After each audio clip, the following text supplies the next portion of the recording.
পজিশনে যা, হাত মুখ ভেঙে দিলাম। তুমি এখানে দাঁড়াও, এখানে দাঁড়াও, এখানে দাঁড়াও। এগুলো কি? কাছে আসো। এগুলো কি? এগুলো বলো, বয়স কত তোমাদের?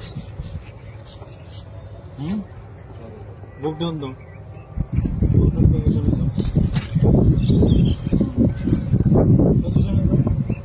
সামনে আসো, সামনে এদিকে আসো, এখানে হাঁটু উঠাও, হাঁটু উঠাও, পজিশন, বুকডাউন পজিশনে, মাজা উপরে, মাজা উপরে। এই গাঞ্জা নিয়ে ঢুকছো কেন? কি এগুলা গাঞ্জাই তো নাকি রে?